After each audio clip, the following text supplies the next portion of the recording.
Hi everyone. I wanted to talk to you about your cutting garden in a box that you are receiving really shortly. So when you get your cutting garden in a box, almost all of them are in a perfect condition, ready to be planted, regardless of the size. What I want to go over with you are a couple of things that you need to be aware of. First, they haven't been acclimated to the outside, which means you need to put them in a covered area such as a porch that gets a little bit of afternoon shade. Make sure you check on them every day for water and make sure that they are nice and hydrated, but not sitting in water all day long. That will weaken them. The second thing, after doing that for about a week, they should be adjusted enough to be outside full time. So I have this little 4-pack that I've done of dianthus, and I wanted to show you. Yours will be larger than that. If you think and are worried that the roots are not quite big enough, feel free to last or keep them in the container a little bit longer. But this is perfect. Even though I don't see the roots, this is actually a perfect plant to go out in the garden. We don't want them to be too large, because then they have a harder and more challenging time adjusting to their new soil environment. Another plant that you have received is called a lisianthus. So this is a lisianthus, has a really great root system, and this is the perfect size for planting outside. We typically don't need to plant outside until about May 15th because of our weather here in zone 7A. Even last year we had a late killing frost as late as Memorial Day. So if you notice the weather is going to dip down to about 32 degrees, you really definitely want to make sure you cover your plants to keep them protected from being killed by frost. Most of them are pretty sensitive to that because they're growing for cut flowers, and that's what happens for a lot of cut flowers.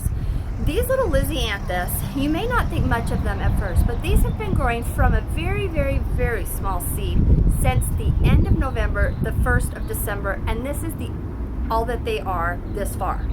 This is normal, this is healthy, this is a regular, consistent lisianthus. They don't bloom until July. You do want to get them in the ground around May 15th. Keep them in a protected area, but not completely enclosed. But these will provide beautiful flowers. If you cut them back down after they bloom, cut the stem down about a few inches above, they most likely will rebloom one more flush for you. And they look kind of like a rose.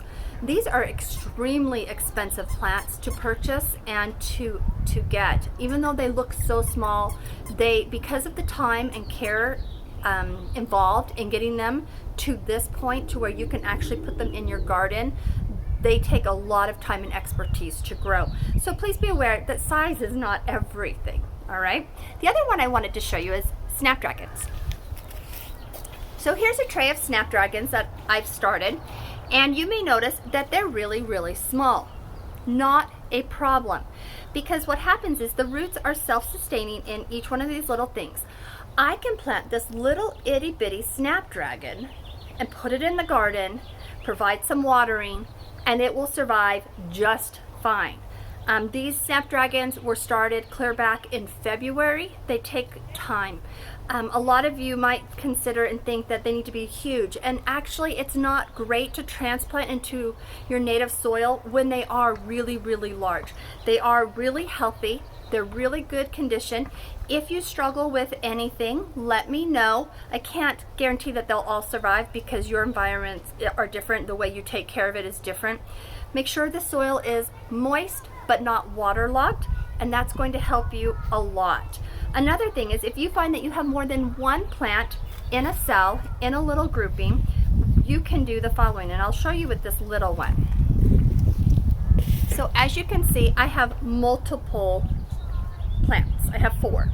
So what I'm going to do is I'm just going to gently tease them apart, keeping as much of the root intact as possible. So now instead of just having one plant, I can put these in the ground just fine. And if you feel like they're too small, put them back with a little bit of soil in your little container and grow them on for another 2 or 3 weeks, and they should be just fine.